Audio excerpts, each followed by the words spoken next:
know what I saw. Do you believe in aliens or UFOs? I do now. I definitely do now. I don't remember being taken. Abducted by aliens. I believe in it now because I've seen it. I was asleep. I've seen Amy in front of me on a beam of light. Next to wake up was Amy's husband, Keith. I freaked out completely. I went mental. Detective Senior Sergeant Keith Lindsay says police have to take it seriously. The only physical evidence I have are the marks, and they didn't do anything bad to me, so... No one can explain how she was taken from Maryborough in southern Queensland and ended up in Mackay in North Queensland, a distance of 800 kilometres, in 3 hours in the middle of the night.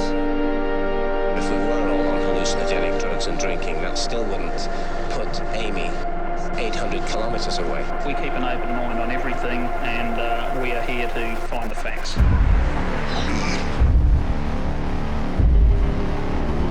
It's approximately 1 a.m. in Mackay, Queensland, Australia. Amy Rylance wakes up, terrified, deep in the forest. Bruised, disheveled, and dehydrated, she stands. She doesn't know it yet, but she's 500 miles from home, where she'd gone to bed just hours ago. This is the very strange story of 22-year-old Amy Rylance, who in 2001 went missing in the dead of night. Local authorities laughed off Amy's account of her supposed UFO abduction. To the men in black, who allegedly descended upon this small town, it was no laughing matter.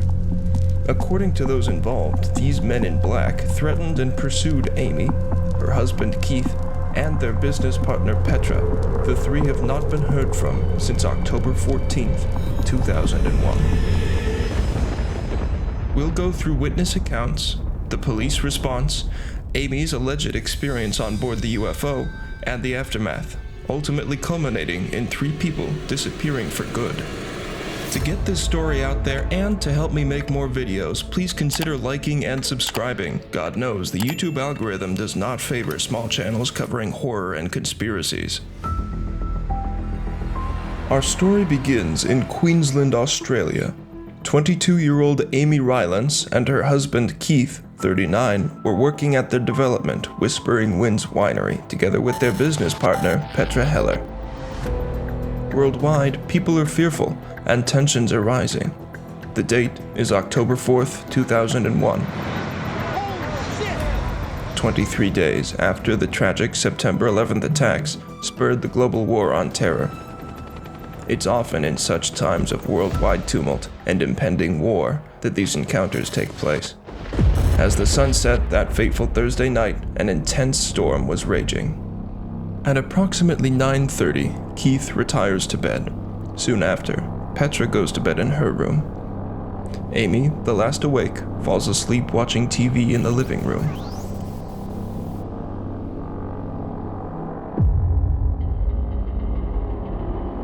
At 11:15, Petra Heller is awoken by an intense light shining through the door to the living room, which she had left ajar. She slides out of bed and creeps towards the door. She eases her door open and follows the light into the living room, where what she sees shocks her into a faint. Upon awakening, she screams. Keith bolts upright and jumps out of bed. He rushes in to find Petra on the floor, crying. He scans the room. A window is broken. Scattered before the window are the contents of the coffee table. Had there been a fight? A burglary? Keith can't get a single word out of Petra, who's still in shock. She's crying, trembling, and completely unresponsive. Keith runs outside. He searches everywhere, but his wife is nowhere to be seen. As his own panic is rising, he rushes back inside. Petra is now at least able to communicate to him what she saw. I was shocked. I couldn't believe it, and I fainted. So, what did Petra see? Upon entering the room, she's overwhelmed by an intense, bright light. Soon, she's able to make out more. She sees a rectangular beam of light. Unlike ordinary light, this beam was truncated at the end. Then, Petra sees Amy, her longtime friend and business partner, suspended within this beam of light. Petra is terrified now. Adrenaline is surging through her veins. Everything begins to slow. All around Amy, the items that had been on the couch and nearby coffee table are floating, suspended in this beam. Amy was still asleep, lying in a prone position, floating out the window head first.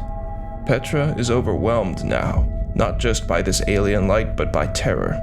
As her vision begins to go dark and her knees buckle, she is just able to make out the source of this strange light, what she called a disc-shaped UFO. Keith doesn't believe a word of it. Petra is still hysterical.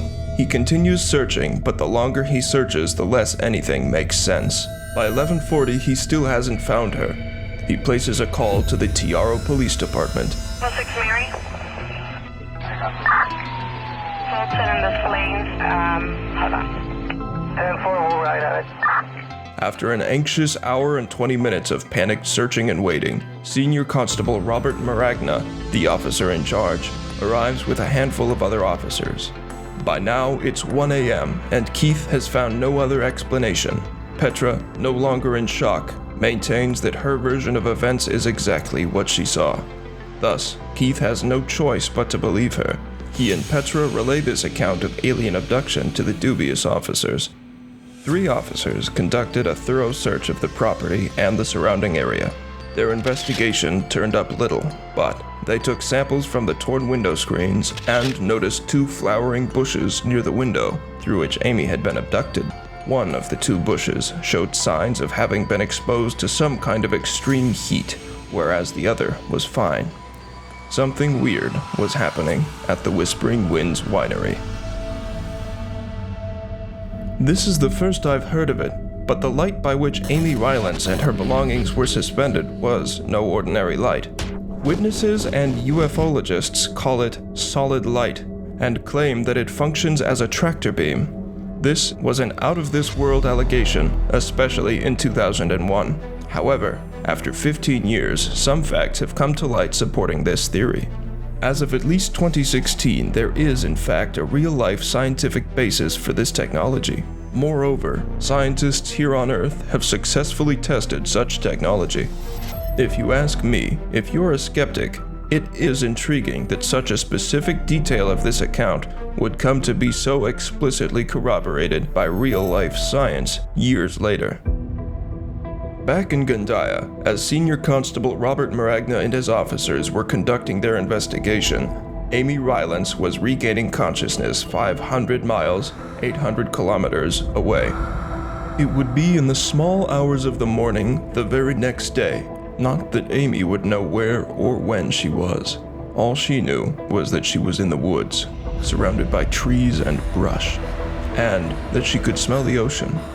Amy has no idea how long she spent wandering and tumbling through the brush, only that luckily, eventually, she spotted the lights of a road and then of a gas station. One of the gas station's attendants quickly came to Amy's aid. Disheveled and extremely dehydrated, Amy readily accepted some water. She was unable to answer identifying questions, apparently not knowing where she was nor even who she was. The attendants asked her if she had been drinking, if she was on drugs. She said no.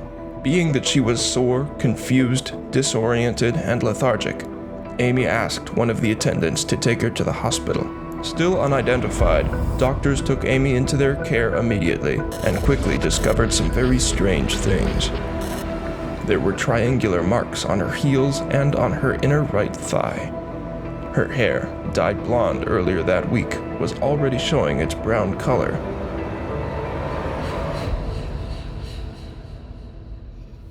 Back in Gundiah, at the Whispering Winds Winery, where officers were still conducting their investigation into this alleged alien abduction, the phone rang.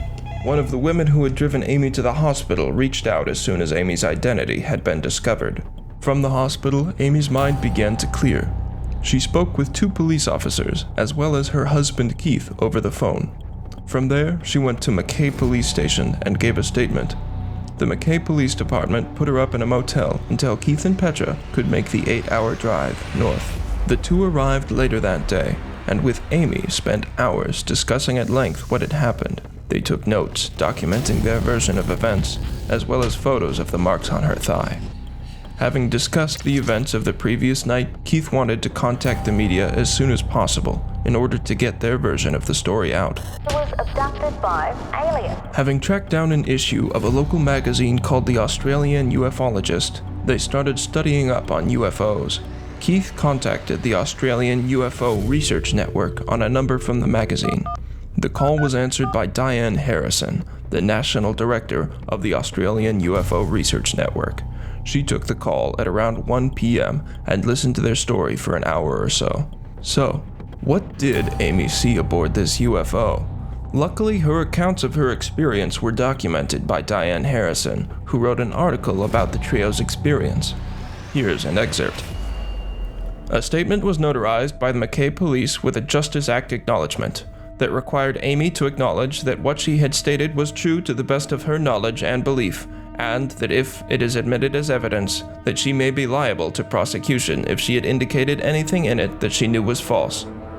This statement indicated that she last only recollected lying on the couch at the Gundiah property.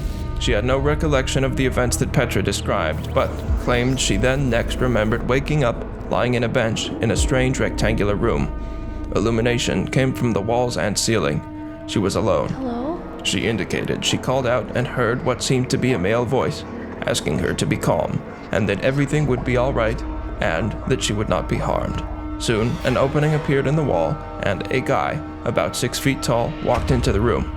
The man appeared to be slender in build but in perfect proportion, covered head to foot in a full bodysuit. He repeated his calming assurances. Amy felt she had been there a while. The guy told her they were returning her to a place not far from where they took her from, because the lights were wrong at the property and it wasn't safe. She then indicates she found herself lying on the bed and falling asleep. The next thing she recollects is that she woke up on the ground with trees around her. As you could see, Amy Rylance's first-hand experience is limited in detail. So why don't we know more? Well, while follow-up interviews and further investigation was planned, something went sideways. Given the incidence of the solid light phenomena, Diane roped in a colleague of hers named Bill Chalker, who was an expert. It seems that the investigators were counting on further information, but Keith, Amy, and Petra disappeared. Diane and Bill were heading north to Mackay to meet with Amy, Keith, and Petra at the motel where the trio were staying. Now, this motel, in which all five were set to rendezvous, was not the original motel. The Rylances, along with Petra, had gone from that motel to another, and finally to a third, where the meeting was set to take place. When Diane and Bill reached out to that motel, they learned that the trio had checked out that morning. Having left messages on their phone, the investigators didn't hear back until the next day. Keith called, apologizing for not being available, and let the investigators know that he, Amy, and Petra had fled the area. He wouldn't say where the three were now. According to Keith, prior to fleeing the area, the three had been pursued in their vehicle by a large brown four-wheel drive truck. After apparently losing the vehicle, they fled the area entirely. While the article doesn't say anything about why the three switched motels so many times, I believe it's safe to assume they did so out of fear from these purported Men in Black visits. Diane concludes her article saying, "The case is far from closed and requires an objective, open-minded investigation. Only time will give us the possibility of resolution and certainty about this intriguing but controversial affair." So, was this a case of an overzealous UFO fanatic who fled after her story began to fall apart, or did Men in Black drive this trio into hiding, or worse? First of all, Keith started behaving strangely early into the investigation. According to Miss Harrison's account, Keith Rylance seemed to want to control how both media and investigators would get involved. His desire to contact the media promptly drew from both Diane and Bill the suggestion that he should think very carefully about the possible ramifications of doing so. Keith seemed to feel that it was important to get the story out as it would come out anyway, and this way he could control the way it did. It's possible that the three were really just scared and acting out of fear, but it's also possible that their story, if a hoax, was beginning to fall apart under scrutiny from Diane and Bill. The Australian Ufologist magazine has a reputation for adopting skepticism regarding initial reports. It gets stranger. One site alleges that this entire incident may have been a Scientology mission gone wrong. Now, this excerpt comes from a WordPress site about which I reserve some skepticism, unxplainedrealms.com. These claims have not been corroborated anywhere else on the internet. However, in the interest of giving the most complete information, I will read the excerpt. The article alleges, quote, "On the Whispering Winds property, authorities found the burnt remains of floodlights, paper towels, black hair dye, and electrical wiring in an incinerator near the annex in which the three stayed. There was also a notebook found belonging to Petra with Scientology references." The quote continues, "By March of 2003, an investigator," this investigator is not named in the article by the way, "an investigator was contacted by an overseas individual and was told this affair may have had something to do with a Scientology mission. The mission was to find a buried spaceship. Investigators recalled the notebook found on the property. Police and researcher Bill Chalker had noted specific words found in the notebook, such as Thetan. Thetan, in the Scientology beliefs, represents the source of life. This is where this quote really starts to fall apart. One last uncanny detail that emerged. The Whispering Winds property that Amy was abducted from, L. Ron Hubbard, the creator of Scientology, lived out his last days in 1986 on a property in the US named Whispering Winds.